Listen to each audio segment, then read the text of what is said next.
What's good, YouTube? It's your boy back with Abdul Aesthetics, man, and Phil Heath. I just saw an interview with Phil Heath. I think it's about 3 weeks old, but it's just now starting to gain some steam. An interview with Phil Heath where he was asked his opinion, or giving his opinion, on the classic physique division. If anybody, if you don't know who Phil Heath is, he's the 7-time Mr. Olympia. The Mr. Olympia, of course, is the Super Bowl of bodybuilding, what they fucking call it. But anyway, he's the man to beat. But the classic physique division, which they brought back a couple years ago, because a lot of people were getting tired of the mass monsters, the guys who, they take size over everything. They don't have the greatest condition. But they got the biggest fucking muscles. They don't have the best proportion, but they got the biggest muscle. You know what I'm saying?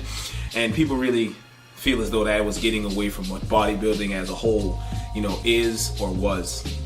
So they brought back the classic physique division. And I believe his name is Breon Ansley. He's the Mr. Olympia of the classic physique division. And, in his interview, Phil was talking about, just giving how he truly felt about it. And I'm going to play a clip for it, or for you guys, so you can take from it what you will. It's a great division for people that want to get started, kind of like men's physique. I used to talk about that before. Everybody wants to get up there and compete. There's multiple categories for that. I think the classic bodybuilding division is just for those guys that maybe are weekend warrior athletes that still want to play ball on the weekends with their friends and not necessarily have the goals and aspirations to be a Mr. Olympia open bodybuilding champion. All right. Now, first things first, Phil Heath, I've been following bodybuilding as a whole for years now, about a decade and some change, because I'm a real big Ronnie Coleman fan. And so, you start to learn that these guys, are the way they are. And Phil is one of those guys where he'll give you a compliment and then dish you in the same sentence. You know what I'm saying? There's so many bodybuilders who said that they've spoken to Phil face to face and, everything's good, but when the cameras are on, he's like this completely different person. And I've seen it, myself, of course not in person, but I've seen it in, interviews and little specials about bodybuilding and shit like that. But anyway, my thing is, I completely disagree with him because, the fact that the classic physique division was even brought back is, pointing to the obvious that it's what people want to see. And, whenever you want to be in a position like bodybuilding or an entertainment position, it's really all about what people want, because they're the people that pay for it. You know what I'm saying? They're the guys, and the men and women, and some children who, keep it going because they put their money, their resources into it. You know what I'm saying? So you can keep doing what you're doing. Nobody would do it. If you didn't make money, why would you do it? You see what I'm saying? So when he says, aside from that, I disagree when he says that it's for the weekend warriors. Guys who may not have the best genetics, guys who, basically saying that it's not that big of a deal. That's pretty much what I got from it. I don't know what you got from it, but that's what I got from it. That, he's saying that it's not that big of a deal, which is complete bullshit, because, just because these guys don't compete, in the men's open, which is, with the Phil Heaths, the Dexter Jacksons, and the, the Flexitron Rodens and all that shit. Those guys, the big Ramis, just because they don't compete on that level does not mean that these guys don't put their hearts into it. You see what I'm saying? The fucking weekend warrior, what type of shit is that?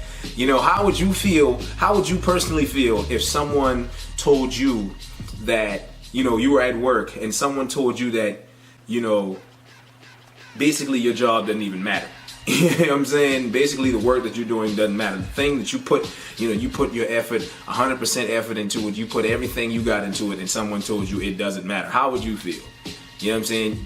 There's no need to answer that question. But, that's the type of guy that he is.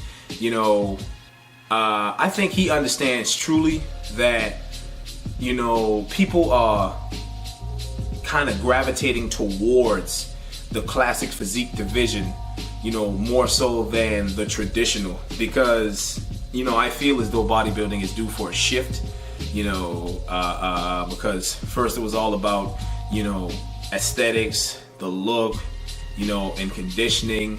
Then it more so moved over, you know, as the decades went on, and, you know, went into the Dorian Yates era with the mass monsters, you know, how much muscle can you put on and how lean can you be with that muscle. And now it's like, how much muscle can you put on, period.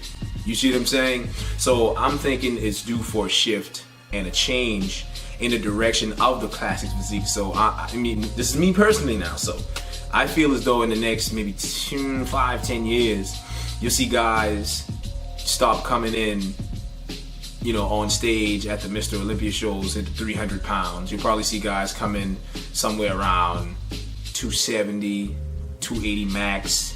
You know, no more 300-pound guys, no more big guys. You know, they're gonna be big, of course, but, you know, they're gonna focus more on conditioning and certain poses that you can only do when you are, you know, conditioned enough, like the vacuum pose and the I'm not sure what it's called, but it's like one of my favorite poses, the